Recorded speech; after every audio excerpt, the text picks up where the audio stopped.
ബഹുമാനനായ മുഖ്യമന്ത്രി Shri V D Satheesan, വേദിയിലിരിക്കുന്ന മറ്റ് ബഹുമാനരെ, പ്രിയപ്പെട്ട നാട്ടുകാരെ, വളരെയധികം സന്തോഷത്തോടും അഭിമാനത്തോടും കൂടിയാണ് ഈ വേദിയിൽ, പ്രത്യേകിച്ച് ഈ ഇൻഡോർ സ്റ്റേഡിയത്തിൽ രാജീവ് ഗാന്ധി സ്പോർട്സ് സെൻ്ററിൽ ഞാൻ നിൽക്കുന്നത്. നേരത്തെ ഹൈബി സൂചിപ്പിച്ച പോലെ എൻ്റെ ജീവിതത്തിൻ്റെ അല്ലെങ്കിൽ ദൈനംദിന ജീവിതത്തിലെ ഊർജം തുടങ്ങുന്നത് ഈ സ്റ്റേഡിയത്തിൽ നിന്നാണ്.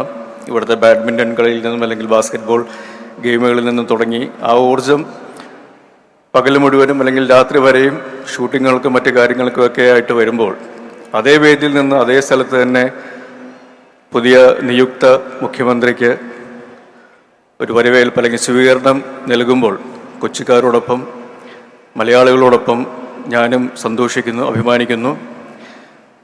പാർട്ടിക്ക് അതീതമായി, വിശ്വാസങ്ങൾക്ക് അതീതമായി, പ്രത്യയശാസ്ത്രങ്ങൾക്ക് അതീതമായി, ജാതി മത ഭേദമന്യേ ജനങ്ങൾക്ക് വേണ്ടിയിട്ടുള്ള ഒരു ഭരണം തന്നെ ആവട്ടെ നമ്മുടെ പുതിയ സർക്കാർ നൽകുന്നത്. അത് എല്ലാ രീതിയിലും നാട്ടുകാർക്കും നാടിനും പുതിയ പ്രതീക്ഷകളും പുതിയ ഉണർവും നൽകുന്നൊരു ഭരണം തന്നെ ആവട്ടെ എന്ന് ആശംസിക്കുന്നു. ഒരിക്കൽ കൂടി ഒരു എളിയ കലാകാരൻ എന്നുള്ള നിലയിലും കേരളത്തിലൊരു പൗരൻ എന്നുള്ള നിലയിലും ഈ സർക്കാരിനും നമ്മുടെ നിയുക്ത മുഖ്യമന്ത്രിക്കും എല്ലാവിധ ഭാവങ്ങളും നേരുന്നു. നന്ദി, നമസ്കാരം, ജയ് ഹിന്ദ്.